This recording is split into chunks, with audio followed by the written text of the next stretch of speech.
What's up guys? Hello! Ayan, matagal-tagal din po akong walang content, no? Kaya ayan, for this video, mamamasyal tayo, magro-road trip tayo. Ayan, kasi meron akong natanggap na invitation. Ayan, makiki-join lang, yan. Tamang join lang at road trip, ayan. So magkita-kita tayo later, ha? On the spot naman po tayo ito ngayon, no? On the spot, ang gagawin natin ay road trip na naman. Kasama na naman ang ating mga kasamang mga Okling ba? Ang ating kaibigan si Amanda. Ayan, syempre ito, bulinggit. Ayan. Pero pa sa likod, wag na kasi makikita na naman yung paa.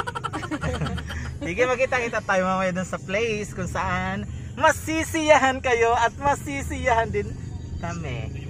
Nga ba? Yeah. Bye! Kita-kita tayo later!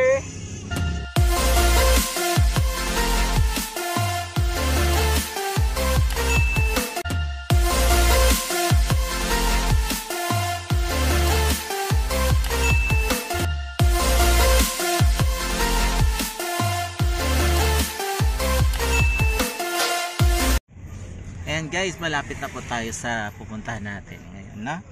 So kung napapansin nyo guys, marami po nagmumotor. Marami rin po nagbabike. Ibig sabihin, marami namamasyal. Oh, di ba? Ang galing ko talaga, henyo ako. Ano ba? Wali. Makapagpatawa lang. Andito na po tayo sa maraming fine tree. No? Sa labas po niya marami pong fine tree. Ayan. Pantay-pantay po siya, no, sa gilid ng daan. Ibabak ko lang.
A few moments later.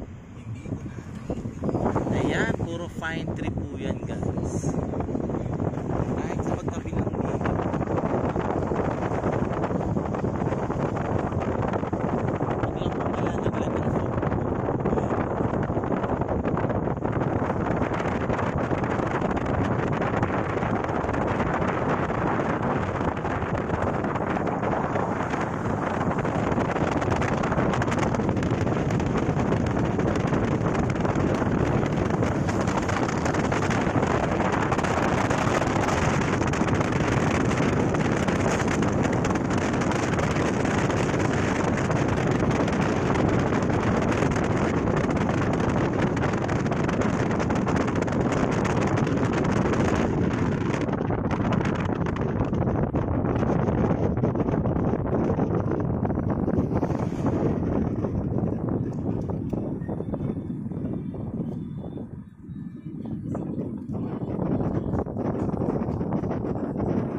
po. Ngayon, Papa Dudut ay muli talagang nagbalik ang dating paghanga ng puso ko Daliri mo para kay Roy. nakikita. All this time pala ay siya pa rin ang gusto ng puso ko. Bagay na hindi ko naramdaman kay Eugene. Kaya na pala ako isa din. At balitan kaming Pwede rin. Guys, nandito po tayo ngayon. Ganda po ng place dito. Grabe, nakaka-overwhelm. Nakaka-relax. Kasi ang ganda. Ang daming puno, ang daming mga fine tree. Tingnan nyo doon, oh. Ayun, oh. Ayan, ayan po. Ang dami ng fine trees. Ayan. Grabe, ang saya-saya. Ganda. Ang daming puno, grabe. Halika dito tayo, tingnan natin. Yan. Yan. Mga pine trees yan. Halos dito sa magkabilang gilid ng kalsada na to, sa kahabaan, ay puro pine trees siya. Wow! So, ang daming pine trees. Hindi ko lang alam paano siya nabubuhay. Siguro dahil sa malamig din ang klima. Grabe! Ganda! Ang ganda talaga dito, guys. Nakaka-relax. Ang sarap ng simoy ng hangin, no? Kala mo nasa Baguio ka, sariwa ng hangin. Kumisa makikita nyo dyan, maraming nagbumotor, marami rin nagbabike, namamasyal sila dito.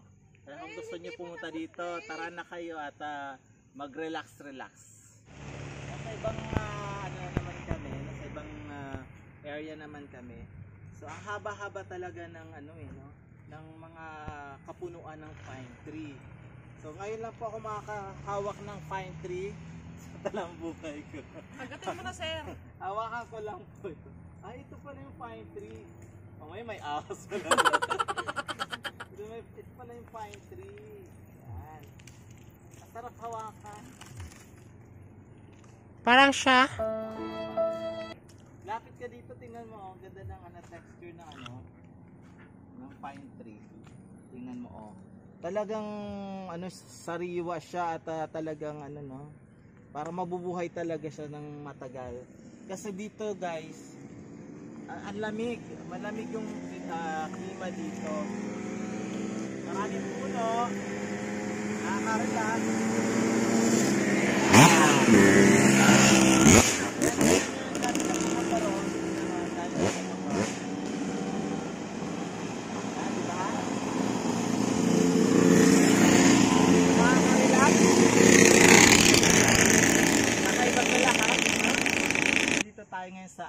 Sa Upper Marikina na po, no? Nakalagay doon, welcome Upper Marikina River Basin Protected Landscape. Ayan. So guys, ang ganda rin dito, no? Tingnan nyo doon, no? Ang lawak ng mga lupain. Andyan. Napakaganda ng lugar, no? Grabe. At dito, guys, ipapakita ko lang sa inyo yung tinatawag na yung 10 Commandments dito. Meron itong malaking bato na 10 Commandments. Papakita natin. Actually, nasa likod na kami nito eh. Ito lang siya. Let's go!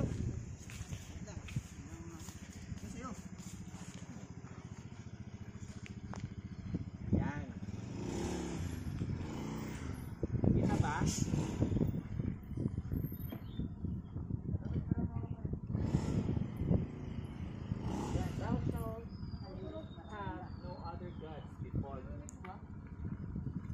Sa mga magandang attraction din dito.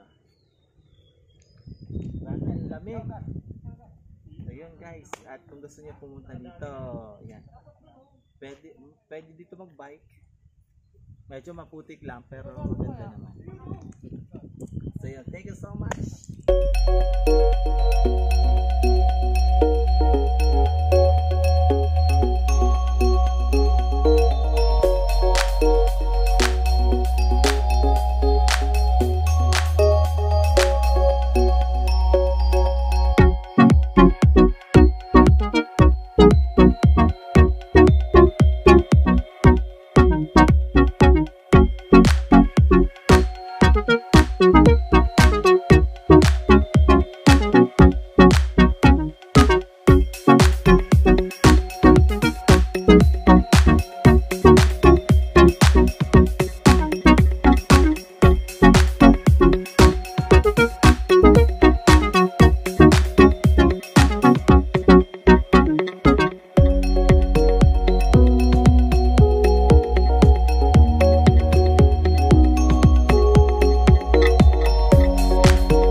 guys, what's up again? Ayan. Katatapos lang po namin mag road trip at ito na nga. Langhap naman ng konting hangin sa labas. Ayan. Wag lang mako-COVID. Just me, wag naman. Pero ayan, safe naman doon guys kasi hindi masyadong matao. At saka mahangin siya, presko at mapuno, no? Yan. Kaya kung gusto niyo makarating doon, mag-i-enjoy kayo, no? Nakarating kami doon sa maraming fine tree. Yan, maraming sa bawat gilid ng kalsada ay maraming mga fine tree. Kala mo na sa Baguio. Ayan, so then nakapunta rin kami sa Pintong Bukawe. Tawag Pintong Bukawe ba doon? Ayan, Pintong Bukawe. Yan, may konting entrance nga lang na 50 pesos, pero okay na rin. At least nakapunta kayo doon sa loob, no? Boundary na siya ng San Mateo pala sa pagkakaalam ko. And ito po ang lugar po talaga ay kung ano pinagsasabi ko kanina kung saan. Yes, papuntang Buso-Buso siya pero to be exact yung location ay sa Upper Marikina po siya. Yan, Upper Marikina. Yan. And sana nag-enjoy kayo sa aking video na ginawa, no, sa aking mumunting road trip na sinamahan. Ayan, kung kayo po ay, kung nagustuhan nyo po ang aking video, mag-subscribe lang po kayo. At i-click nyo na rin po ang notification bell para updated kayo sa aking mga videos. Yan, maraming salamat. Paalam.